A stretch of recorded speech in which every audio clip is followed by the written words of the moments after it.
झारखंड की बहू बेटियों को या यूँ कहे तो महिलाओं को उनका हक और अधिकार नहीं मिल रहा है। यही वजह है आजसू पार्टी की महिला मोर्चा ने एक बीड़ा उठाया है जिसमें राज्य की महिलाओं को सशक्त किया जाएगा। इतना ही नहीं, उनके हक अधिकार की लड़ाई अब फिर से शुरू की जाएगी। हमारे पीछे जो आजसू पार्टी के महिला मोर्चा की महिलाएं हैं, ये आगामी 4 जुलाई को एक बड़ा अधिवेशन कर रही हैं, जहां से एक बड़े उलगुलान, एक बड़े संघर्ष की शुरुआत की जा रही है, जिसमें महिलाओं के उत्थान से जुड़ी चीज़ें देखने को मिलेगी। चलिए इन महिलाओं से जुड़ते हैं और जानते हैं कि इनके अधिवेशन में क्या कुछ खास है और ये क्यों मानती हैं कि राज्य की महिलाएं परेशान हैं, निःशक्त है और कहीं ना कहीं उनके अधिकारों का हनन हो रहा है।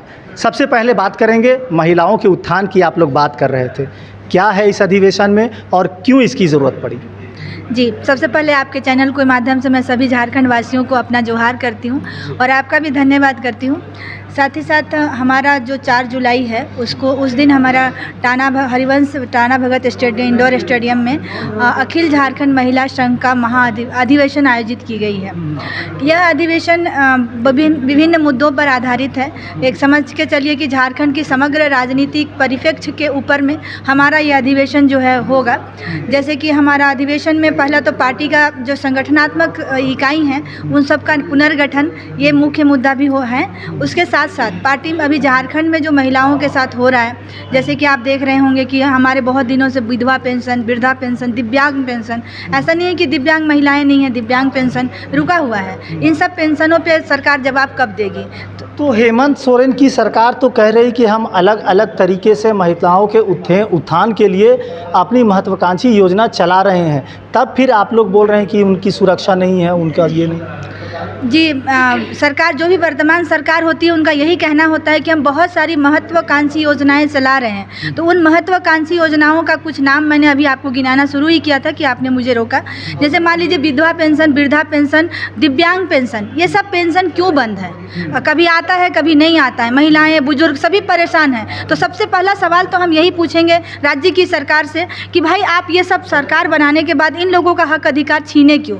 इनको सबसे पहले सपोर्ट आजसू पार्टी महिला मोर्चा की महिलाएं मानती हैं कि राज्य की महिलाएं इन दिनों परेशान हैं, अधिकार नहीं मिल रहा।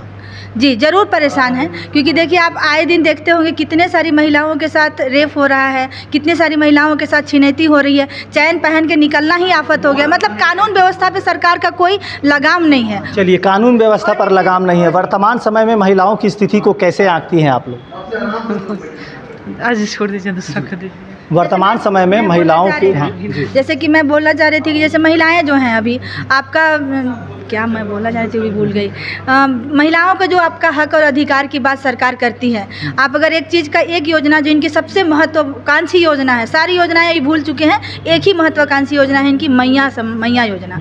ठीक है, तो मैया योजना में जो इतना वेरिफिकेशन हो रहा है, उस वेरिफिकेशन के आड़ पे जो महिलाएं झेल रही हैं, आपने तो वादा किया था ना कि झारखंड की हर महिला को हम मैया योजना देंगे। तो पहला तो जब आपका सरकार चुनाव का समय था, आपने एक बार सबको दे दिया जिसने फार्म भरा। उसके तुरंत बाद आपने फिर वेरिफिकेशन किया और उसमें हजारों महिलाओं को छाड़ दिया। उसके बाद फिर वेरिफिकेशन, हर किस्त आने के बाद जो वेरिफिकेशन हो रहा है, तो ये क्यों हो रहा है? अच्छा, 4 को जो अधिवेशन है, इसमें कहाँ के लोग, कितने महिलाएं शामिल हो रही हैं और क्या कुछ खास रहेगा इसमें?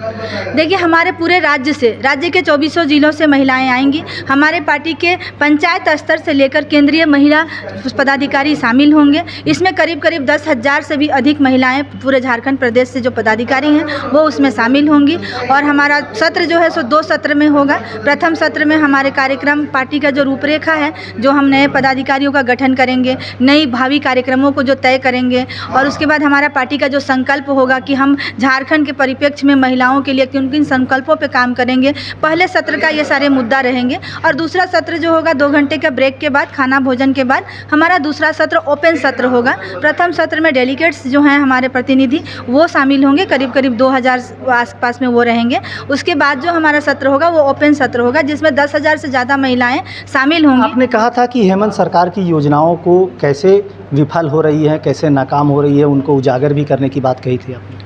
नहीं, मैंने इस कार्यक्रम में उजागर करने की बात नहीं कही थी। मैंने कहा था इस कार्यक्रम में उन योजनाओं को जो विफल हो रहे हैं उनको किस भावी कार्यक्रम के तहत हम उजागर करेंगे, ये तय करेंगे। उसके बाद हम तय करेंगे कि हम सड़क से सदन तक अपनी आवाज़ को कैसे पहुंचाएंगे। तो चलिए, सामाजिक न्याय और विकास की बात करने वाली पार्टी आजसू पार्टी की महिला मोर्चा ने ठाना है कि हेमंत सरकार की योजनाओं से लेकर राज्य की महिलाओं को हो रही समस्या के प्रति एक बड़ी चुनौती देने वाली है और इसको लेकर 4 जुलाई को रांची के टाना भगत इंडोर स्टेडियम में एक बड़ा कार्यक्रम आयोजित किया जा रहा है, जहां से एक बड़े आंदोलन की शुरुआत होगी। अब ऐसे में देखना होगा कि राज्य सरकार की ओर से महत्वाकांक्षी योजना जो है मैया सम्मान योजना, इसके माध्यम से लाखों करोड़ों महिलाओं को जोड़ने का काम किया गया था। अब ऐसे में ये जो चिंता जता रहे हैं और महिलाओं को सशक्त करने की बात कर रही हैं, साथ साथ सरकार की नाकामियों को बताने का काम करेंगी।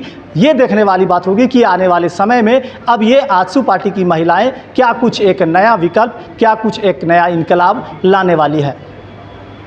ठीक, चलिए, बीच में आप थोड़ा सा गड़बड़ा दिए, गड़बड़ा दिए। उस समय थोड़ा सा हम भी ये हो नहीं, हम सोच नहीं पाए, अचानक दे दिए ना, तो कभी हम बोले नहीं, तो कुछ समझ नहीं सामने से अगर कोई बोलता है ना कुछ भी बोल लेते हैं। अभी नहीं, हम समझ ही नहीं, ध्यान ही नहीं दे कुछ रहे भी क्या बोल बोल देते। रही देखिए, है। होता क्या है ना कि अगर हम आपसे बात कर रहे हैं, कट कर दीजिए। हमको जवा वो तो एडिट हो जाएगा। नहीं, अगर अभी बात पूछ कर रहे हैं, लिए ना, तो सामने बोल से कोई बात सकते करने हैं, वाला अचानक अच्छा बोल मिले दिया ना तो प्रेजेंटेशन और अच्छा हो जाता है।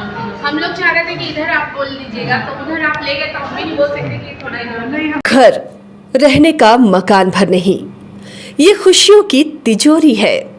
दरवाजे पर दस्तक देता पड़ोस, खिड़कियों से उमड़ आता आसमां, तारों में उलझी ऐसी ना जाने कितनी दास्तां। कहती हैं चले डायमंड सिटी, एक सफर हम सफर के साथ अपने घर तक। Diamond city, life long bonding, 500 से ज्यादा खुशहाल डायमंड परिवार। जल्दी करें, सिर्फ 200 फ्लैट बाकी। आज ही बुक करें अपना आशियाना।